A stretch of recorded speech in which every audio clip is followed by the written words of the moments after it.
प्रत्येक शनिवार के दिन जनसुनवाई के लिए उत्तर प्रदेश सरकार के कैबिनेट मंत्री सदर विधानसभा से विधायक ठाकुर जयवीर सिंह पहुंचते हैं, जिन्होंने जनसुनवाई के दौरान पत्रकारों से वार्ता की है और भारतीय सेना की प्रशंसा करते हुए भारतीय सेना को सलाम किया है।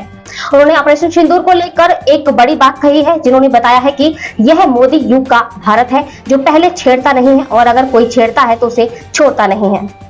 देखिए, जिस तरीके से लंबे अंतराल से इस आतंकिस्तान ने भारत के खिलाफ एक अघोषित युद्ध आतंकवादियों को कोशिश करके करने का काम किया रहा था और उसी का परिणाम था कि जम्मू कश्मीर में पहलगाम की घटना, दर्दनाक घटना और ऐसी अद्भुत घटना जिसमें मजहब और धर्म कूच करके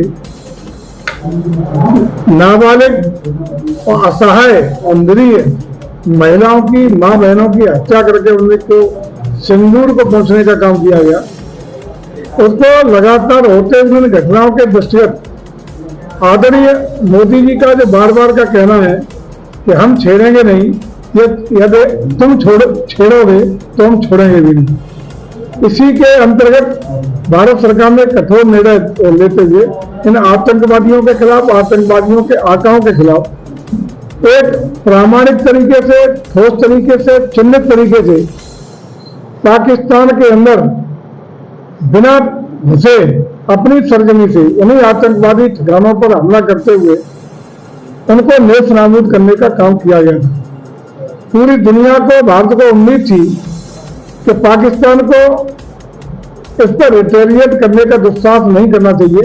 तो इसलिए नहीं करना चाहिए कि चूंकि आतंकवादी ठिकानों पर हमले करने का काम किया गया था, लेकिन दुर्भाग्य है कि आज पूरी दुनिया के मंशा के खिलाफ पाकिस्तान उसको रिटेलिएट करते हुए हिंदुस्तान के तमाम सैन्य ठिकानों पर, तमाम सिविल ठिकानों पर अपनी ओर से लगातार मिसाइल्स, रडार्स के द्वारा, ड्रोन के द्वारा हमले करने का काम कर रहा है।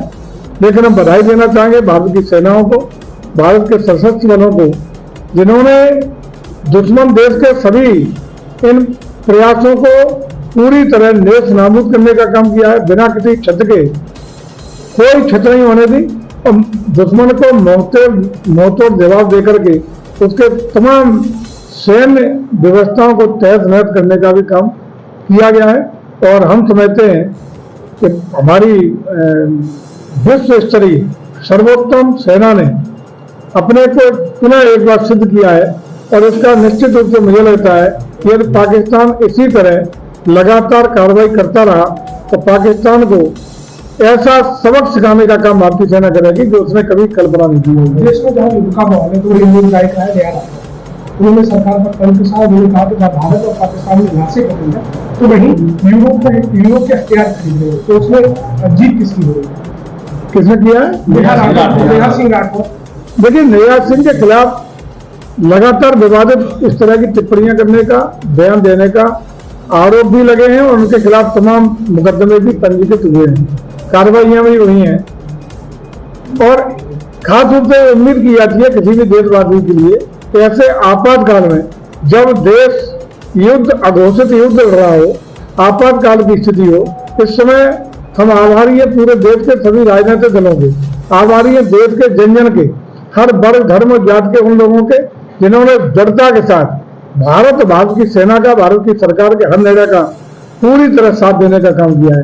लेकिन उसके बावजूद ऐसे कतिपय लोग यदि ऐसा कुछ काम कर रहे हैं जिससे सेना का मनोबल डाउन हो, तो इससे निश्चित रूप से देशद्रोह की ही संज्ञा दी जा सकती है। मंत्री जी, किसने की तरफ बढ़ावा दे रही पर्यटन और तो, लेकिन जहाँ पे अगर सुरक्षा व्यवस्था होती है पहलगाम में जिस तरह पर्यटन तो शायद ये घटना ऐसी होती है। देखिए, मुझे लगता है कि ये विषय इन चीजों का नहीं है, लेकिन सरकार को बधाई देना चाहिए, सरकार को धन्यवाद देना चाहिए जिन्होंने इस सरकार ने और सरकार के साथ साथ सभी राजनीतिक दलों की मंशा को हम धन्यवाद देते हैं, प्रणाम करते हैं।